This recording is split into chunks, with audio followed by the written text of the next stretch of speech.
Au matin du passage de la tempête Kiaran, le paysage breton porte les stigmates des rafales. Les arbres sont déracinés, voire cassés net.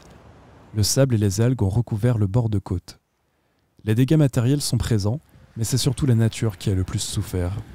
2 jours après, la houle reste forte et le vent présent. Dans la campagne bretonne, le jour n'était pas encore levé que l'on entendait partout déjà les tronçonneuses débiter les troncs d'arbres tombés pendant la nuit du 1er au 2 novembre. Si la tempête Kiaran a été d'une grande violence sur les côtes, les terres bretonnes n'ont pas été épargnées. Au petit matin, beaucoup de routes étaient bloquées par des arbres tombés. Le sol, tapissé de branches et de feuilles, témoignait de la puissance des bourrasques. Ça soufflait énormément, j'ai pas fermé l'œil de la nuit, on entendait des craquements partout et ce matin c'est notre fils qui nous a réveillés parce que il pouvait plus bouger de chez lui et puis voilà, on est allé essayer de le dépanner en lui prêtant une de nos voitures parce que c'était tellement calme au départ que ça a été la surprise. On a des ardoises un peu de parties, des arbres de tomber au niveau de notre plan d'eau, mais c'est tout. Et on est venu aider un voisin à couper ses arbres.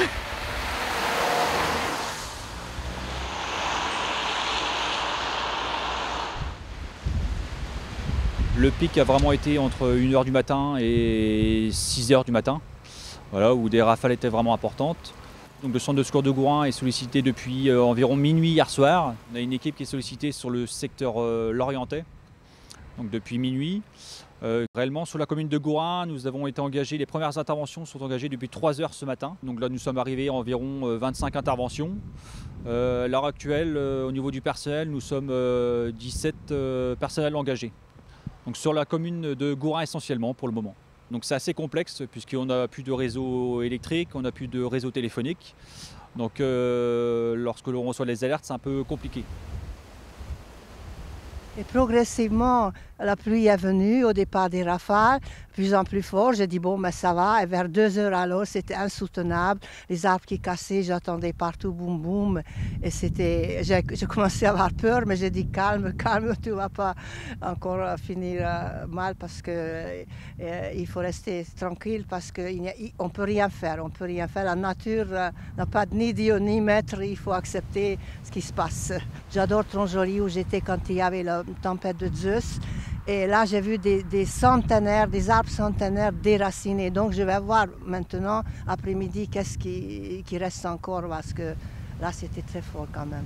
Enfin, j'espère que ça va se calmer parce que nous avons besoin tous un peu d'électricité à la chaleur parce qu'il n'y a plus de chauffage non plus. Mais heureusement, il ne fait pas trop froid.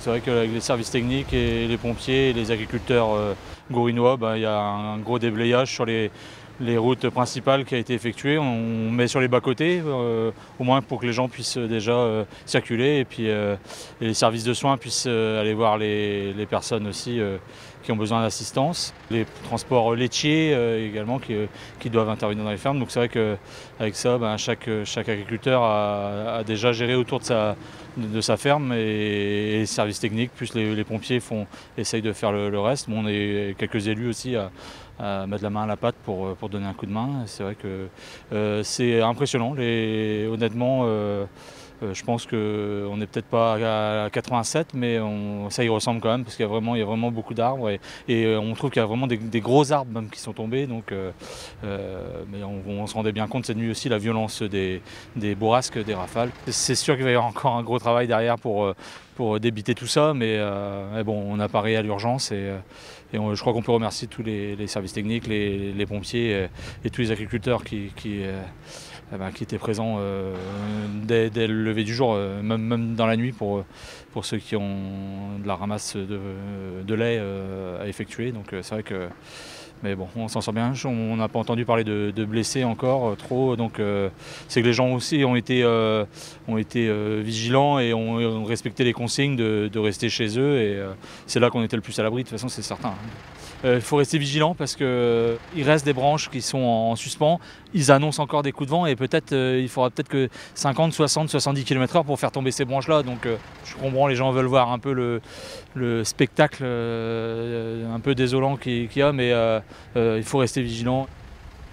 J'habite à Lessin. Cette nuit, oui, ça a été vraiment terrible. On a eu le mimosa là, qui est là, qui a été complètement arraché au pied, et le sapin qui a été sectionné. Autrement, dans la maison, il n'y a pas eu d'autres dégâts.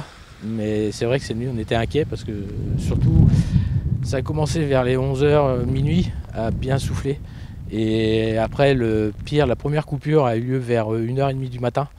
Et après, entre 2h30 et 3h30, 4h, c'était vraiment terrible, quoi. Mais le vent était tellement violent qu'on n'a même pas entendu l'arbre tomber, ni rien du tout, quoi. Les ardoises sont descendues, j'en remets, je colmate, mais ça prend l'humidité et c'est beaucoup de bois. Donc le bois, lui, ça traverse, j'ai de l'eau plein dedans. Dans le fond de la cabane, c'est plein d'eau. J'y vais avec des bottes. Parce que c'est plein d'eau. Donc, mes légumes, tout ça, ils baignent un peu. Ah bah oui, non mais c'est infernal. On se demande ce qui va décoller, ce qui va rester. Donc il n'y a rien qu'à bouger. Enfin, apparemment, j'ai rien qu'à bouger. Mais c'est le courant, ça prive un peu quand on n'a pas de courant. J'ai des voisins qui ont perdu leur serre. Moi, j'ai une petite serre de rien du tout. Mais bon, elle est très bien pour moi. Elle a résisté, c'est déjà une bonne chose. C'est pas des choses à revivre, je pense. Il faut éviter. J'ai connu 99.